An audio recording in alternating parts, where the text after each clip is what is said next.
ایمان پر خاتمہ یا الہی، ایمان پر خاتمہ یا الہی، ایمان پر خاتمہ یا الہی۔ الحمدللہ رب العالمین، والصلاة والسلام علی سید المرسلین، اما بعد فاعوذ باللہ من الشیطان الرجیم، بسم اللہ الرحمن الرحیم۔ الصلاة والسلام علیک یا رسول اللہ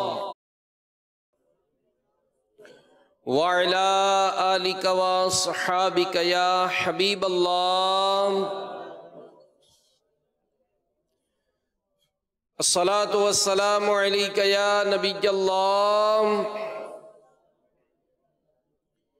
وعلی آلک وصحابک یا نور اللہ۔ اللہ پاک کے پیارے نبی مکی مدنی صلی اللہ تعالیٰ علیہ وآلہ وسلم پر درود و سلام پڑھنے کے بے شمار فضائل ہیں۔ چنانچہ ایک حدیث پاک میں ہے جسے مکاشفۃ القلوب میں ابو حامد محمد بن محمد غزالی رحمۃ اللہ علیہ نقل کرتے ہیں کہ نبی پاک صلی اللہ علیہ وآلہ وسلم نے ارشاد فرمایا کہ اللہ تبارک و تعالی نے ایک فرشتہ پیدا کیا جس کے دونوں بازوؤں کا درمیانی فاصلہ یعنی ڈسٹینس مشرق و مغرب کو گھیرے ہوئے ہے، اس کا سر زیر عرش ہے اور دونوں پاؤں تحت الثری میں ہیں، روئے زمین پر آباد خلق کے برابر اس کے پر ہیں۔ میری امت میں سے جب کوئی مرد یا عورت مجھ پر درود بھیجتا ہے تو اس فرشتے کو اذن الہی ہوتا ہے کہ وہ عرش کے نیچے بحر نور میں غوطہ زن ہو، وہ غوطہ زن ہوتا ہے۔ جب باہر نکل کر وہ اپنے بازو یعنی پر جھاڑتا ہے تو اس کے پروں سے قطرات ٹپکتے ہیں۔ ذات باری تعالی ہر قطرے سے ایک فرشتہ پیدا کرتی ہے جو قیامت تک اس کے لیے دعائے مغفرت کرتا ہے۔ ایک دانا کا قول ہے کہ جسم کی سلامتی کم کھانے میں ہے اور روح کی بقا کم گناہوں میں ہے، اور ایمان کی سلامتی پیارے پیارے نبی صلی اللہ علیہ وآلہ وسلم پر صلاۃ و سلام پڑھنے میں ہے۔ صلو علی الحبیب صلی اللہ تعالی علی محمد وعلی آلہ وصحبہ وبارک وسلم۔ صلاۃ و سلام علیک یا سیدی یا سیدی، یا مکی یا مدنی یا عربی، یا قرشی یا ہاشمی، یا مطلبی یا رسول اللہ۔ حضرت سیدنا عطا رحمت اللہ علیہ فرماتے ہیں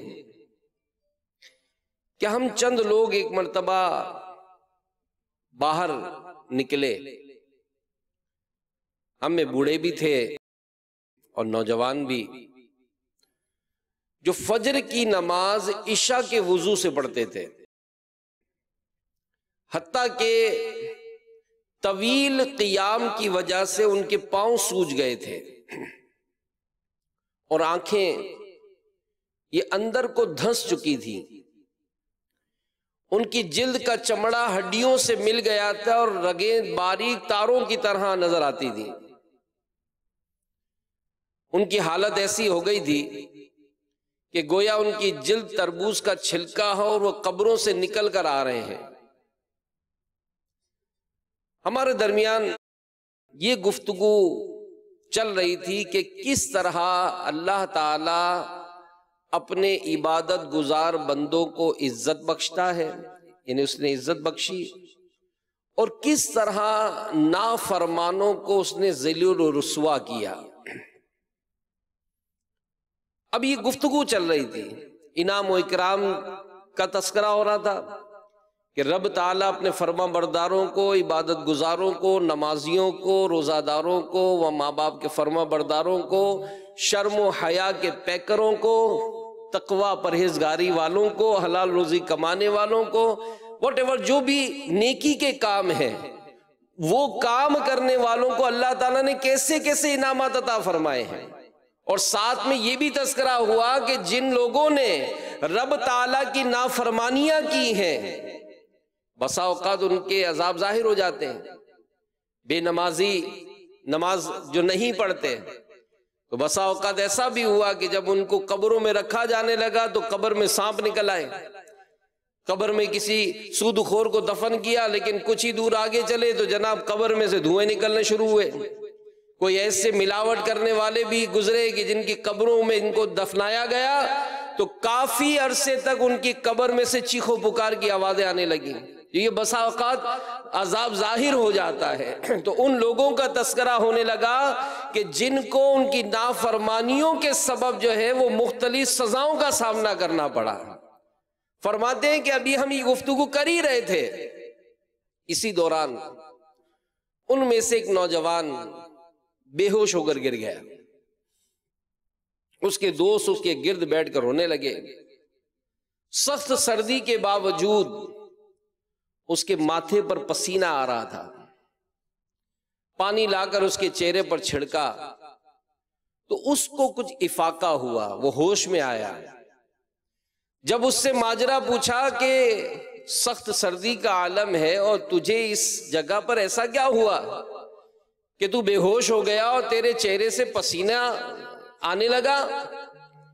اس نے کہا کہ مجھے یہ یاد آ گیا کہ اس جگہ میں نے ایک مرتبہ اللہ تعالیٰ کی نافرمانی کی تھی۔ میٹھے میٹھے اسلامی بھائیوں اور مدنی چینل کے ناظرین، اللہ تعالیٰ کا خوف، اے اللہ کے بندو اللہ سے ڈرو، یہ ہم سنتے ہیں۔ یہ خوف خدا، اللہ سے ڈرنا، یہ ہے کیا؟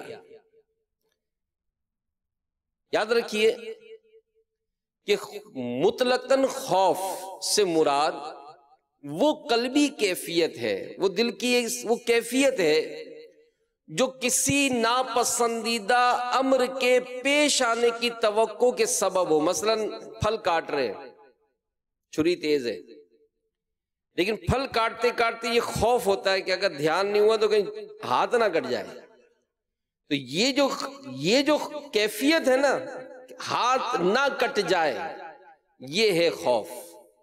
اور خوف خدا کا مطلب اللہ تعالی کی بے نیازی، اس کی ناراضی، اس کی گرفت اور اس کی طرف سے دی جانے والی سزاؤں کا سوچ کر انسان کا دل گھبراہٹ میں مبتلا ہو جائے۔ رب العالمین عز و جل خود قرآن پاک میں متعدد مقامات پر، کئی جگہوں پر اس صفت کو، خوف خدا، اختیار کرنے کا حکم ارشاد فرمایا۔ چنانچہ سورہ احزاب پارہ 22 آیت نمبر 70 میں ارشاد فرمایا، یا ایھا الذین آمنوا اتقوا اللہ وقولوا قولا سدیدا، اے ایمان والو اللہ سے ڈرو اور سیدھی بات کہو۔ ایک اور مقام پر ارشاد فرمایا سورہ آل عمران آیت نمبر 102 میں، یا ایھا الذین آمنوا اتقوا اللہ حق تقاتہ ولا تموتن الا وانتم مسلمون، اے ایمان والو اللہ سے ڈرو جیسا اس سے ڈرنے کا حق ہے، اور ہرگز نہ مرنا مگر مسلمان۔ ایک اور مقام پر ارشاد فرمایا، وَخَافُونِ إِن كُنتُم مُؤْمِنِينَ، اور مجھ سے ڈرو اگر ایمان رکھتے ہو۔ تو اس کے علاوہ اور کئی مقامات پر اللہ تبارک و تعالیٰ نے ڈرنے کا حکم ارشاد فرمایا۔ اور ہمارے پیارے آقا صلی اللہ تعالی علیہ وآلہ وسلم کے زبان حق ترجمان سے بھی کئی ارشادات عطا ہوئے ہیں۔ ایک موقع پر نبی پاک صلی اللہ تعالی علیہ وآلہ وسلم نے حضرت عبداللہ بن مسعود رضی اللہ تعالی عنہ سے ارشاد فرمایا کہ اگر تم مجھ سے ملنا چاہتے ہو تو میرے بعد خوف زیادہ رکھنا۔ تو میرے پیارے پیارے میٹھے میٹھے اسلامی بھائیوں، حضرت عبداللہ بن عمر رضی اللہ تعالی عنہما روایت کرتے ہیں رسول اللہ صلی اللہ علیہ وآلہ وسلم نے ارشاد فرمایا، دو نہایت اہم چیزوں کو نہ بھولنا، جنت اور دوزخ۔ یہ کہہ کر آپ صلی اللہ علیہ وآلہ وسلم رونے لگے، حتیٰ کہ ہمارے پیارے نبی صلی اللہ علیہ وآلہ وسلم کی داڑھی مبارک آنسوؤں سے تر ہو گئی۔ پھر فرمایا، اس ذات کی قسم جس کے قبضے قدرت میں میری جان ہے، اگر تم وہ جان لو جو میں جانتا ہوں تو جنگلوں میں نکل جاؤ اور اپنے سروں پر خاک ڈالنے لگو۔ تو میرے پیارے پیارے اسلامی بھائیوں، ہم اگرچہ کہتے ہیں کہ ہم اللہ سے ڈرتے ہیں، لیکن غور کریں اور سوچیں کہ کیا اللہ سے ڈرتے ہوتے تو نمازیں قضا ہوتی؟ اللہ سے ڈرتے ہوتے تو کیا جھوٹ بولتے؟ اللہ سے ڈرتے ہوتے تو بے حیائی کے معاملات ہوتے؟ اللہ سے ڈرتے ہوتے تو چوریاں کرتے؟ اللہ سے ڈرتے ہوتے تو کیا ملاوٹ کا کاروبار کرتے؟ اللہ سے ڈرتے ہوتے تو کیا والدین کو ستاتے؟ اللہ سے ڈرتے ہوتے تو کیا ہم اس کی نافرمانی کے اعمال کرتے؟ کبھی نہیں۔ عام جنرل اس کی مثال دی جاتی ہے کہ اگر کوئی موٹر سائیکل چلانے والا نوجوان جو بالکل رف رائڈ کر رہا ہے موٹر سائیکل، کوئی سگنل کی پرواہ نہیں ہے، کوئی اس کا مطلب خوف نہیں ہے، وہ بے دھڑک گھوم رہا ہے، گھام رہا ہے، سگنل توڑ رہا ہے، جیسے چاہے چلا رہا ہے، لیکن جیسے ہی ایک سگنل کے پار اس کو دو پولیس والے نظر آتے ہیں، اب اس کی کیفیت کیا ہوتی ہے؟ اب اس کی کیفیت وہ نہیں ہوتی ہے جو دیگر سگنلوں پر وہ کرتا آ رہا تھا۔ اس نے جیسے ہی دیکھا کہ سامنے دو دیکھنے والے ہیں جو مجھے دیکھ رہے ہیں، اور اگر میں نے یہاں پر کوئی بھی ایسا جرم کیا تو مجھے پکڑیں گے، فوراً وہ اپنے آپ کو کنٹرول کرتا ہے، وہ سگنل اب نہیں توڑتا۔ اس کو اس چیز کا ڈر ہوتا ہے کہ اگر اب میں نے سگنل توڑا تو مجھے پکڑ لیا جائے گا۔ یہ بہت آسان مثال سمجھانے کے لیے دی جاتی ہے کہ ہم اگر اپنے معاملات پر غور و فکر کرتے ہیں، غور کرتے ہیں، تو یہ بات ظاہر ہوتی ہے کہ ہم اس معاملے میں گویا بڑی بے باکی کے ساتھ زندگی گزار رہے ہیں۔ ہم یوں گزار رہے ہیں جیسے ہم کسی سے نہیں ڈرتے۔ تو میرے پیارے پیارے اور میٹھے میٹھے اسلامی بھائیوں، اللہ سے ڈریں، اللہ سے ڈریں۔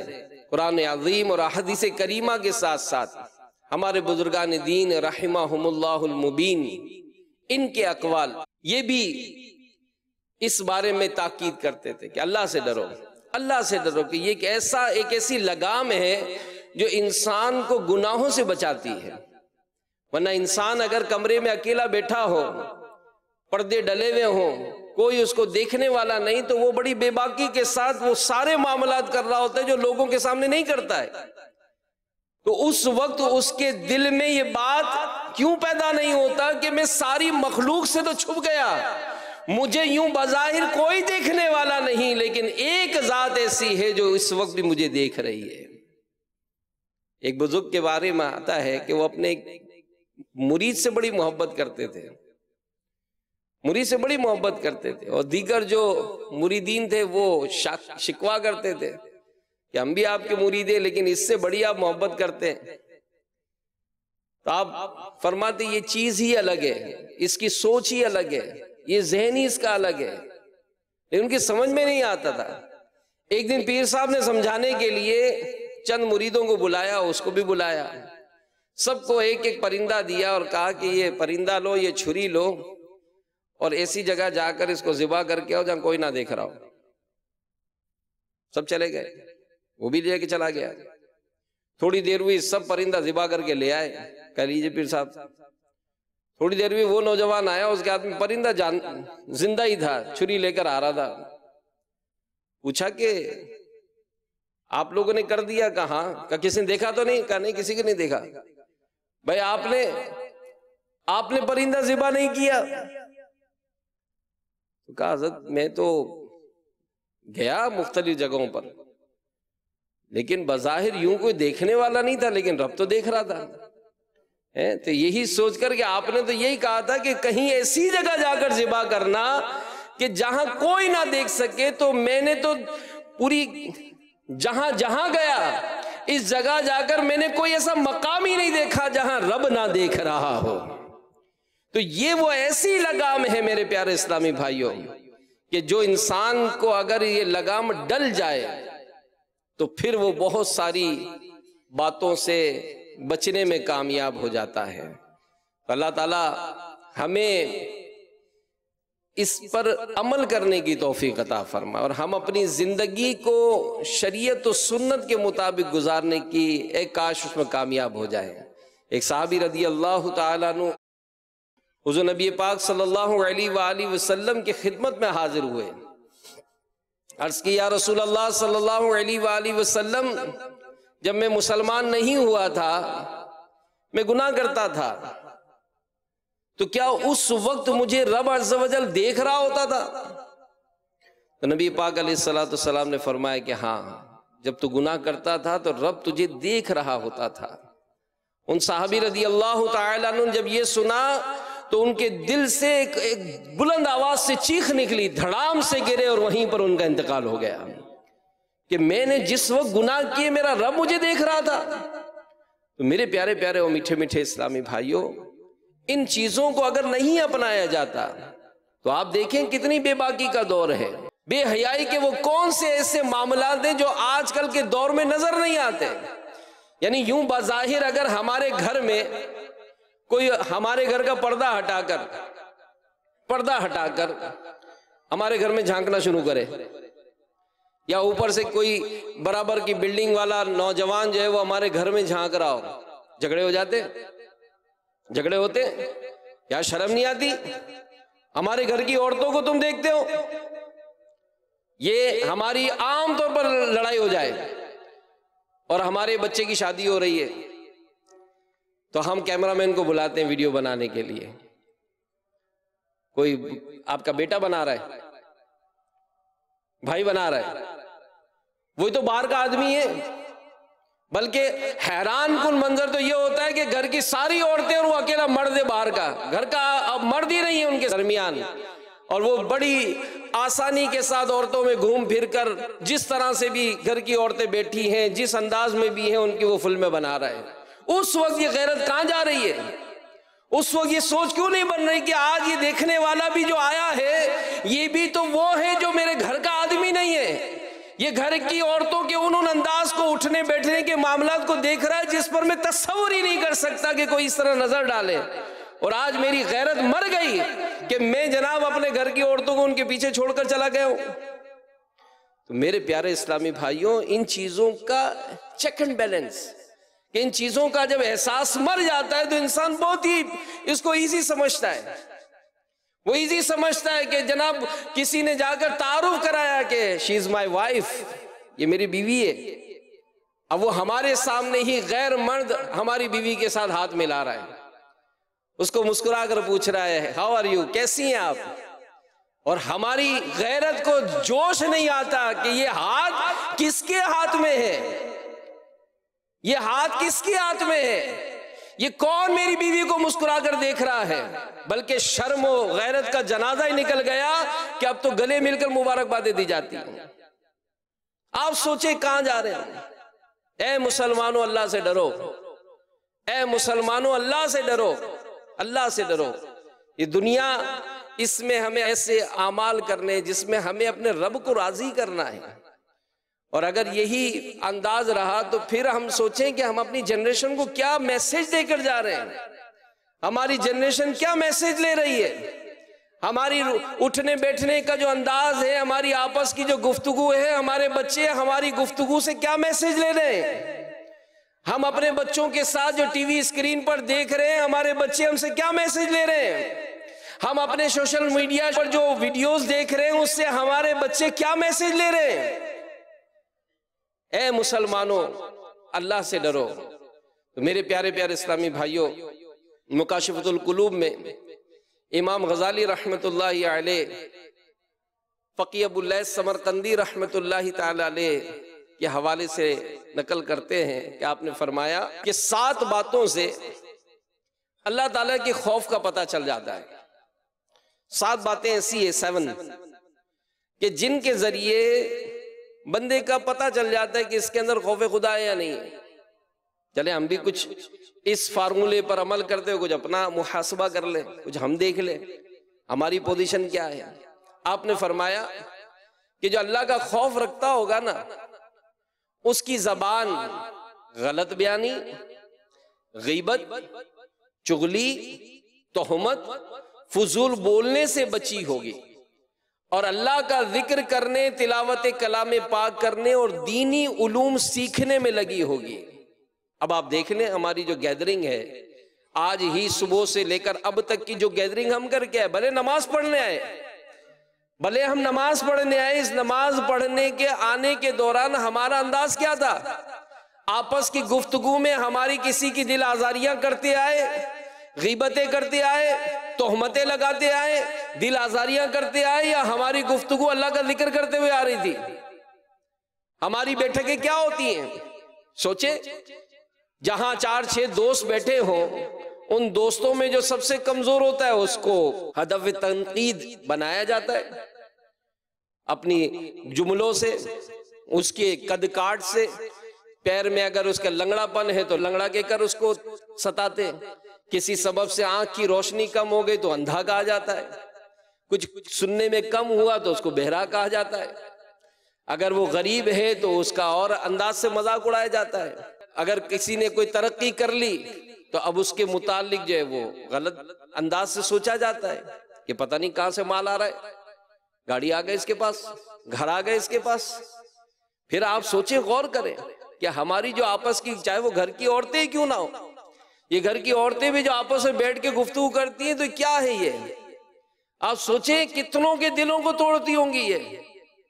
آپس میں بیٹھ کر جس نے تانا اور دیگر جو باتیں کہنی ہیں تو اس سے کہنے سے کتنوں کی دل آزاریاں ہوتی ہوں گی. تو جس کے دل میں اللہ کا ڈر ہوگا، کیا وہ کبھی جھوٹ بولے گا؟ کبھی نہیں بولے گا، وہ جھوٹ نہیں بولے گا، کیونکہ مسلمان ہے. اور اس قرآن کا فرمان ہے جھوٹوں پر خدا کی لعنت. تو جب ایک مسلمان اپنے رب کے کلام میں پڑھتا ہے کہ میرا رب ناراض ہوتا ہے ان لوگوں سے کہ جو جھوٹ بولتے ہیں، میں اللہ کا بندہ ہوں، میں جھوٹ نہیں بولوں گا، میں غیبت نہیں کروں گا. کہ میرے پیارے نبی نے فرمایا کہ غیبت کرنے والا ایسا ہے جیسے اپنے مرے ہوئے بھائی کا گوشت کھاتا ہے، میں اس کے پیٹھ پیچھے اس کی کیسے برائی کروں گا؟ مجھے غلط بیانی نہیں کرنی، کسی پر تہمت نہیں لگانی، جھوٹا الزام نہیں لگانا اس کے اوپر. اور پھر فضول باتیں میں کیوں کروں؟ میری زندگی بڑی مختصر ہے. میرے رب عز و جل نے مجھے جو انعام و اکرام عطا فرمائے کہ میں اپنے رب کا ذکر کرتا ہوں، سبحان اللہ اگر میں کہتا ہوں تو اس کے بدلے میرا رب جنت میں میرے لیے کھجور کا درخت لگا دیتا ہے. الحمدللہ میں نے کہا میرے لیے درخت لگا دیا گیا. اللہ اکبر اگر میں نے کہا میرے رب عز و جل نے جنت میں میرے لیے کھجور کا درخت لگایا. لا الہ الا اللہ کا ورد کرتا رہوں، ہر بار کہنے میں رب تعالی جنت میں کھجور کا درخت لگائے گا تو میں تو اپنے رب کی حمد و ثنائی کرتا رہوں نا، تاکہ میری زندگی کے جو جو سانسیں ہیں وہ رب کے ذکر میں، اس کی حمد و ثنا میں گزرے، تاکہ مجھے مرنے کے بعد عظیم و شان انعام و اکرام ملے. تو جو دل میں خوف خدا رکھتا ہوگا میرے پیارے اسلام بھائی، وہ تو اپنی زندگی یوں گزارے گا، وہ تھوڑی چوپالے لگا کر اپنی وقت ضائع کرے گا، گانے سن کر، فضول باتیں کر کے، جن باتوں سے ہمارا لینا دینا نہیں ہے. موسم پر تبصرے ہو رہے، کھیل کود پر تبصرے ہو رہے، ملکی حالات پر تبصرے ہو رہے، پوری دنیا کی سیاست پہ تبصرے ہو رہے، جیسے انہی کے کہے پر سارا چلتا ہے. کچھ بھی نہیں، ٹائم پاس ہو رہا ہے ہمارا. تو ہم تو مسلمان ہیں، ہمارا وقت ضائع نہ ہو. میں کیسے اپنے وقت کو ضائع کروں گا؟ تو پتہ چلا فقیہ ابو اللیث سمرقندی رحمت اللہ تعالیٰ علیہ فرماتے ہیں کہ جس کے دل میں اللہ کا خوف ہوگا وہ زبان سے غلط بیانی نہیں کرے گا، وہ تہمت نہیں لگائے گا، غیبت نہیں کرے گا، چغلی نہیں کرے گا، فضول بولنے سے بچے گا، بلکہ ایسا شخص اللہ کا ذکر، اس کے محبوب صلی اللہ علیہ وآلہ وسلم پر درود و سلام پڑھتا رہے گا. دوسری بات آپ نے فرمایا کہ اس کے دل سے عداوت، بہتان، مسلمان بھائیوں کا حسد نکل جائے گا. ایسا شخص جو اللہ سے ڈرنے والا ہوگا اس کے دل میں کسی کی عداوت نہیں ہوگی، وہ کسی سے دل میں چھپا کر دشمنی نہیں رکھے گا کہ بظاہر سامنے تو بڑی محبت سے مل رہا ہے لیکن دل میں ہے کہ بس موقع لگے تو مجھے اس کو چھوڑنا نہیں ہے۔ ایسا شخص یہ اچھا نہیں ہوتا ہے۔ یہ بغض، کینہ، یہ انسان کے ایمان کو برباد کر دیتا ہے، نیکیوں کو ضائع کر دیتا ہے۔ یہ وہ نحوست ہے، یہ وہ بیماری ہے کہ جس کے دل میں کسی مسلمان کے لیے بغض ہوگا، کینہ ہوگا، رب تعالیٰ کی رحمتیں پکار کر جن راتوں میں مغفرت کے انعام تقسیم ہو رہے ہوتے ہیں، ایسا بد نصیب ان راتوں میں بھی نہیں بخشا جاتا۔ تو ہمیں اپنے دلوں میں کسی مسلمان کے لیے بغض نہیں رکھنا، عداوت نہیں رکھنی، ہمیں حسد نہیں کرنا کہ یار بس کسی طرح یہ نئی گاڑی کیسے لے آیا، بس یہ نئی گاڑی اس کی ایکسیڈنٹ ہو جائے، اس کا نیا موبائل چھن جائے، اس کے کاروبار میں آگ لگ جائے، اس طرح سوچتے ہیں، بظاہر ملتے بھائی کیا مکان بنایا یار، کیا گاڑی لیا آپ نے، ارے واہ بھائی واہ یار، بڑے آج کل تو آپ کے بڑی اڑان ہے بھائی، بڑا اچھا کاروبار ہو رہا ہے، اور دل میں ہو رہا ہے کہ یار اس کو کہاں سے مل گیا۔ یہ مسلمان کی شان نہیں ہے۔ مسلمان اپنے بھائی کو اللہ کی نعمتیں پا کر خوش ہوتا ہے کہ رب تعالیٰ نے اسے بھی دیا، یا اللہ اس کو مزید برکتیں عطا فرما، مجھے بھی عطا فرما۔ یہ دعا کرنے میں حرج نہیں ہے، لیکن اگر اللہ نے اس کو عزت دی ہے، اللہ نے اس کو عظمت دی ہے، اللہ نے اس کو مال دیا ہے، اللہ نے اس کو حسن دیا ہے، اللہ نے اس کی عزت و شان میں بلندی دی ہے، اللہ اس کو مزید برکتیں عطا فرمائے، وہ مجھے بھی عطا فرمائے۔ تو فقیہ ابو اللہ سمرقندی فرماتے ہیں کہ جس کے دل میں اللہ کا خوف ہوگا وہ کبھی دو رخا نہیں ہوگا کہ سامنے سے مل رہا ہے اور اندر ہی اندر سے جل رہا ہے، ایسا نہیں۔ پھر حسد، اس کے بارے میں تو ہمارے پیارے نبی صلی اللہ علیہ وآلہ وسلم نے فرمایا کہ حسد نیکیوں کو کھا جاتا ہے جیسے آگ لکڑی کو کھا جاتی ہے، اس سے بچنا ہے۔ تو بہرحال تیسری بات، اس کی نظر حرام کھانے پینے اور حرام لباس وغیرہ سے محفوظ رہے، دنیا کی طرف لالچ کی نظر سے نہ دیکھے بلکہ صرف عبرت پکڑنے کے لیے اس کی طرف دیکھے۔ جو خوف خدا والا ہوگا وہ حرام لباس پہننے، حرام کھانے پینے سے بچے گا۔ وہ یہ نہیں ہے کہ جناب جیسی گیدرنگ میں گئے تو جس نے جو کھلایا پلایا، نہیں، میں مسلمان ہوں، میرے رب عز و جل نے منع فرمایا ہے، میں اس کی طرف نہیں دیکھوں گا جس سے میرے رب نے منع فرمایا، میں اس کو نہیں بولوں گا جس کا بولنا میرے رب نے منع فرمایا، میں اس چیز کو نہیں کھاؤں گا جس کا میرے رب نے منع فرمایا، میں وہ چیز نہیں پیوں گا جو میرے رب نے مجھے منع فرمایا۔ اور آج ہم دیکھیں اب یہ 31 دسمبر آ رہی ہے، کیا کیا خرافات نہیں ہوں گی۔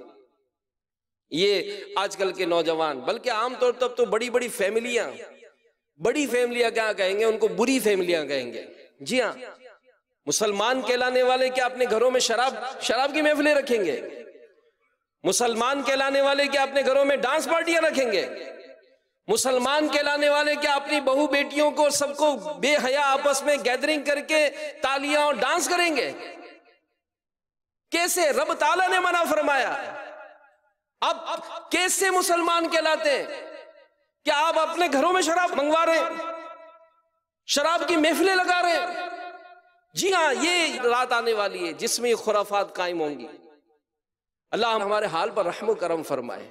شراب کی دکانوں پر شرابیں ختم ہو جاتی ہیں، برائیوں کے اڈوں پر برائیوں کی کام کرنے والی عورتیں کم پڑ جاتی ہیں۔ یہ کون ہے جو شرابیں پیتے ہیں؟ یہ مسلمان کہلانے والے ہیں جو شرابیں پیتے ہیں، جو بے حیائی کے کام کرتے ہیں، اللڑ بازیاں، فائرنگیں، نہ جانے کیا کیا کرتے ہیں، اور پھر نتیجہ کیا ہوتا ہے؟ کتنے رات اس طرح کے حالتوں میں مر جاتے ہیں۔ نقلی شرابیں بکتی ہیں، پینے کے بعد مسلمان کہلانے والا شراب کے نشے میں دنیا سے چلا جاتا ہے۔ لا حول ولا قوت الا باللہ۔ سوچیں اے نوجوانوں، آپ کو کیا ہو گیا؟ آپ تو پہلے کے نوجوان تو ایسے عظیم الشان عظمت کے اور شان کے مالک تھے کہ جن کو دیکھ کر بزرگوں کی آنکھیں ٹھنڈی ہوتی تھیں کہ یہ مسلمان نوجوان ہیں جنہوں نے اسلام کی باغ دوڑ سنبھال رکھی ہے۔ اور آج کا یہ مسلمان جن کو دیکھ کر حسرت ہو کہ یہ کیسا نوجوان ہے جو اپنے پیروں پر کھڑا نہیں ہو پاتا، یہ اسلام کو کیا کھڑا کرے گا؟ یہ آج کا نوجوان جس نے اپنے آپ کو دنیا کے علم میں فنون میں اتنا غرق کر دیا کہ اس کو قرآن دیکھ کر بھی پڑھنا نہیں آتا، یہ کیسا مسلمان ہے؟ یہ کیسا مسلمان ہے جو اغیار کے طور طریقے اپنانے پر سارا لون لے کر کسی طرح بھی ان کے فیشن اپنا رہا ہے؟ اس کو پیارے نبی کی سنت سے محبت نہیں؟ یہ کیسا مسلمان ہے؟ تو ہم میرے پیارے اسلامی بھائیوں مسلمان ہیں، ہمیں اپنے معاملات پر غور کرنا ہے، بچانا ہے اپنے دوستوں کو، بچانا ہے اپنے رشتہ داروں کو، بچانا ہے اپنے خاندان والوں کو، بچانا ہے اپنے بچوں کو کہ جو آگ کی طرف بڑھتے جا رہے ہیں، کہ سب کو ڈال دیں آگ میں کہ جو گر رہا ہے جانے دو بھائی، میرے کو کوئی پرواہ نہیں ہے۔ کیوں پرواہ نہیں ہے؟ کہ آپ کو اپنے بچوں سے محبت نہیں ہے؟ آج آپ کے بچوں کو ایک رات بخار لگتا ہے، آپ ساری رات اس کے لیے پریشان ہوتے ہیں۔ آپ سوچیں آپ کا بچہ شراب پیتا ہے، یہ جہنم کی آگ میں جلے گا۔ آپ کا بچہ ڈانس پارٹیوں میں جاتا ہے، اللہ تعالیٰ ناراض ہوا، اگر اس کی آخرت برباد ہو گئی کیا بنے گا؟ کہاں ہے ہمارے گھروں میں برکتیں؟ کہاں ہے ہمارے گھروں میں پیار؟ کہاں ہے ہمارے گھروں میں الفتیں؟ اور آج اب اس بارے میں کوئی غور کرنے کے لیے تیار نہیں ہے۔ نہیں میرے پیارے اسلامی بھائیوں، ہم مسلمان ہیں، ہمیں ان چیزوں سے بچنا ہے۔ ہم حرام لباس کی طرف نہیں دیکھیں، ٹھیک ہے ہمیں سادہ لباس ملا ہے، اللہ کا شکر ہے، ہم اسی لباس کو اپنائیں گے جو میرے رب کو پسند ہے۔ ہمیں ایسا حرام لباس نہیں چاہیے جو بظاہر دنیا والوں کی آنکھوں میں تو بڑا ہمیں اپریشیٹ کرائے گا کہ واہ بھائی بڑا قیمتی لباس پہنا ہے، لیکن یہ در حقیقت یہ کاٹن کا لباس نہیں ہے، یہ آگ کا لباس ہوگا۔ کہیں ایسا نہ ہو اس لباس کو پہننے سے میری قبر میں آگ جلا دی جائے۔ مجھے نہیں چاہیے ایسی بریسلیٹیں کہ جس کو پہننے سے میرا رب ناراض ہوگا۔ میں کیوں شراب کی طرف دیکھوں؟ میں کیوں ایسے دوستوں کی طرف دیکھوں جو شرابیں پیتے ہیں، جو جوا کھیلتے ہیں، جو سود کا لین دین کرتے ہیں؟ نہ کریں، نہ کریں، اپنے آپ کو، اپنی اولاد کو، اپنے گھر بار کو، اپنے دوستوں کو بچائیں۔ اور یہی دعوت اسلامی کا مشن ہے۔ اللہ کی رحمت ہے، امیر اہل سنت نے جو ایک مشن لے کر چلے کہ مجھے اپنی اور ساری دنیا کے لوگوں کی اصلاح کی کوشش کرنی، تو وہ یہی مقصد لے کے تو نکلے تھے۔ آج ان کے پیغام پر لبیک کہتے ہوئے آج ہزاروں لاکھوں لوگوں نے کہا نا آئے۔ یہ بھی 31 دسمبر ہوگی، امیر اہل سنت مدنی مذاکرہ فرمائیں گے۔ جی ہاں، عالمی مدنی مرکز فیضان مدینہ میں 31 دسمبر مدنی مذاکرہ ہوگا۔ مقصد کیا ہے؟ مقصد یہ کہ مسلمانوں کو کسی طرح جمع کر کے ہم اپنے پاس بٹھائیں کہ اللہ کا ذکر کرتا رہے۔ ہمیں فائرنگیں نہیں کرنی بھائی، ہمیں سی ویو پہ جا کر، ہوٹلوں میں جا کر، ڈانس پارٹیوں میں جا کر، شراب کی محفلوں میں جا کر اپنی آخرت کو برباد نہیں کرنا ہے۔ ہم اللہ کا ذکر کرتے رہیں۔ میں آپ کو دعوت دیتا ہوں، مدنی چینل کے ناظرین کو دعوت دیتا ہوں، 31 دسمبر کہیں نہیں جانا، مدنی چینل پر رہیں۔ انشاءاللہ امیر اہل سنت کی زیارت کریں گے، ان کے مدنی پھول حاصل کریں گے، دعا کریں گے، استغفار کریں گے، اپنے لیے بھی، اپنے مسلمان بھائیوں کے لیے بھی، اپنے ماں باپ کے لیے بھی، اپنے رشتہ داروں کے لیے بھی، اور اپنے آپ کو گناہوں سے بچائیں۔ یہ گناہوں کی جو سزائیں ہیں نا میرے پیارے اسلامی بھائیوں، یہ برداشت نہیں ہوں گی۔ ہمارے پیارے نبی صلی اللہ علیہ وآلہ وسلم نے ارشاد فرمایا، جس نے اپنی آنکھ حرام سے بھری، جس نے اپنی آنکھ حرام سے بھری، روز قیامت اللہ تعالیٰ اس کی آنکھ کو آگ سے بھر دے گا۔ ایک معمولی سا تنکا بھی، ذرہ بھی آنکھ میں چلا جاتا ہے، اچھال کر رکھ دیتا ہے۔ اور قیامت کی ہولناکیوں میں ایک ہولناکی ہے کہ اس کی آنکھ میں آگ کی سلائی پھیری جائے گی۔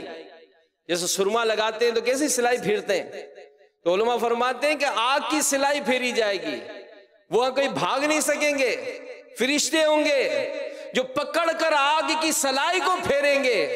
اب اس دنیا کی حرام چیز کو اگر دیکھتے بھی ہیں، کتنی دیر لذت اٹھاتے ہیں، کتنی دیر لذت اٹھاتے ہیں، لیکن یہ تھوڑی دیر کی لذت اٹھانا ہمیں کس قدر بڑی آزمائش میں مبتلا کر سکتا ہے۔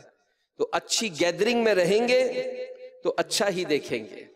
آپ کے ٹی وی چینل پر صرف مدنی چینل ہی چلے گا، تو جب بھی آپ کھولیں گے آپ کو نیکی کرنے کا ہی موقع ملے گا، اور آزاد ہوں گے تو پھر آپ دیکھیں کیا کیا گناہ ہو جاتے ہیں۔ فقی ابو اللہ سمرقندی رحمت اللہ تعالیٰ علیہ فرماتے ہیں، جو اللہ سے ڈرتا ہوگا اس کے پیٹ میں حرام نہ جائے۔ یہ بھی آپ غور فرما لیں، کیونکہ یہ بھی ایک بڑا اہم ٹاپک ہے، اگرچہ اس پر الگ سے پورا بیان ہو سکتا ہے، لیکن اس پر بھی بچنے کا کوئی ذہن نہیں ہوتا ہے۔ کیا کریں جناب، پورا نہیں ہوتا ہے۔ تو پورا نہیں ہوتا تو اس کا مطلب پیٹ میں آگ بھریں گے؟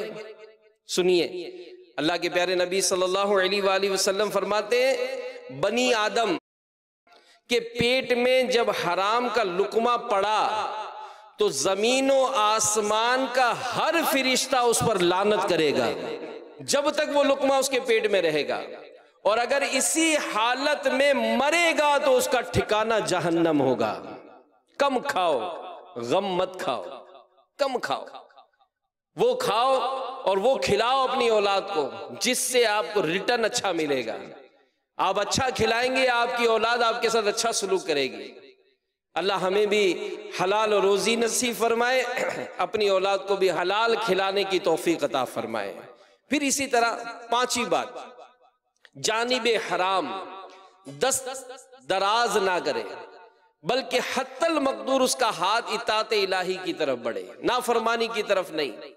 حضرت کعب الاحبار رضی اللہ تعالیٰ عنہ سے روایت ہے کہ اللہ تعالیٰ نے سبز موتی کا محل پیدا فرمایا، اس میں 70,000 گھر ہیں، ہر گھر میں 70,000 کمرے ہیں، اس میں وہی داخل ہوگا جس کے سامنے حرام پیش کیا جائے اور وہ صرف خوف الہی کی وجہ سے چھوڑ دے۔ نہ مجھے یہ کروڑوں روپے نہیں چاہیے، میرا رب مجھ سے ناراض ہو جائے گا، مجھے یہ نہیں چاہیے، میں حرام نہیں لوں گا۔ کم کھائیں، غم مت کھائیں۔ آپ کے نصیب میں اگر کروڑوں پتی بننا ہے نا، یہ نسخہ یاد رکھیے گا، دنیا کی کوئی طاقت آپ کو روک نہیں سکتی ہے، آپ بنیں گے۔ اور آپ یہ سمجھیں گے کہ جناب یہ رشوتیں لے کر، دھوکہ دے کر میں بہت بینک بیلنس بنا لوں گا، بہت مال بنا لوں گا، یہ خام خیالی ہے، پھک کر کے اڑ جاتا ہے، پتہ بھی نہیں چلتا کہاں گیا یہ کئی سال کا کمایا ہوا۔ اللہ عافیت نصیب فرمائے، دنیا اور آخرت میں سلامتی نصیب فرمائے۔ تو جو خوف خدا والا ہوگا وہ حرام کی طرف اپنا ہاتھ نہیں بڑھنے دے گا۔ پھر اسی طرح چھٹی بات، اس کا قدم اللہ تعالیٰ کی نافرمانی میں نہ چلے بلکہ صرف اس کی اطاعت و خوشنودی میں رہے، عالموں نیکوں کی طرف حرکت کرے۔ اور یہ چیزیں بھی اس بیان میں ہو چکی کہ ہم دیکھیں کئی ایسے موقع ہوتے ہیں کہ ہم نیکی کی طرف جا سکتے ہیں، لیکن اس وقت ہمیں یہ برے دوست روکتے ہیں۔ ان دوستوں سے بچیں، اپنے آپ کو اچھے لوگوں کی صحبت میں ہی اٹھنا بیٹھنا کاش ہمارا نصیب ہو جائے۔ اور پھر ایک مسلمان ہونے کی حیثیت سے پیارے پیارے اسلامی بھائیوں اور مدنی چینل کے ناظرین، میں آپ سب کو دعوت فکر دوں گا کہ آپ اس معاملے میں ایک احساس پیدا کریں۔ حالات دن بدن بہت بد سے بدتر ہوتے چلے جا رہے ہیں۔ مسلمان نوجوان چاہے وہ لڑکے ہوں لڑکیاں ہوں، تیزی کے ساتھ برائیوں میں مبتلا ہوتے جا رہے ہیں۔ ان کو گناہوں سے بچانا ہے، نیکی کے راستے پر چلانا ہے، یہی دعوت اسلامی کا مشن ہے۔ اور الحمدللہ آج دیکھیں اس کام کو لے کر جب دنیا بھر میں مبلغین نے سفر کیا، ہم دیکھتے ہیں کہ اللہ تعالیٰ نے ان سے کام لیے، مساجد بنی ہیں، مدارس بنے ہیں۔ جب یہ سارے لوگ بنا سکتے ہیں تو آپ کیوں نہیں بنا سکتے؟ آپ کیوں نہیں بنا سکتے؟ تو ایسے لوگوں کے ساتھ آئیں، ایسے لوگوں کے ساتھ شامل ہو جائیں۔ آپ کے علاقوں میں درس ہوتے ہیں، بیان ہوتے ہیں، اجتماعات ہوتے ہیں، اپنے آپ کو ان میں شامل کر لیں، اپنے بچوں کو ان کے ساتھ شامل کریں۔ اسلامی بہنوں کے اجتماعات ہوتے ہیں، گھر کی خواتین کو ان کے ساتھ بھیجیں۔ اور کہیں بھی اگر آپ کے پاس یوں اویلیبلٹی نہیں ہے، آپ ویب سائٹ پر جائیں، دعوت اسلامی کے مدرسۃ المدینہ آن لائن میں داخلہ لے لیں۔ ہمارے رکن شورا حاجی عبدالحبیب بھائی نے ایک فیملی پر کوشش کی، نگران شورا نے اپنے بیان میں بتایا تقریباً ایک اوورسیز میں غالباً ساؤتھ افریقہ میں یا کہیں پر ایک فیملی ہے جس کے 32 ممبرز ہیں، بچے بچیاں جوان بوڑھے بوڑھیاں، 32 ممبرز۔ کہا کہ پوری کی پوری فیملی 32 ممبرز نے مدرسۃ المدینہ آن لائن میں داخلہ لے لیا۔ کوشش کی تو ہوا نا۔ اور مدرسۃ المدینہ آن لائن ماشاءاللہ یہ تو ایسی سروس ہے جو آپ کو گھر بیٹھے بیٹھے آپ کے اپنے ٹائم پر سروس ملے گی۔ تو نیکی کے کاموں میں خود بھی آگے بڑھیں، دوسروں کو بھی دعوت دیں۔ 31 دسمبر میں آپ سب کو دعوت دوں گا، کہیں نہیں جانا، آئے فیضان مدینہ آ جائیں۔ عشاء کی نماز 7:45 بجے ہوگی، یہیں پر ہمارے ساتھ رہیں انشاءاللہ۔ ذکر و اذکار اور درود و سلام اور اس کے ساتھ انشاءاللہ امیر اہل سنت سے انشاءاللہ دین کی باتیں بھی سیکھیں گے۔ اللہ تعالی ہم سب کو عمل کرنے کی توفیق عطا فرمائے، آمین، بجاہ النبی الامین صلی اللہ علیہ وآلہ وسلم۔ ایمان پر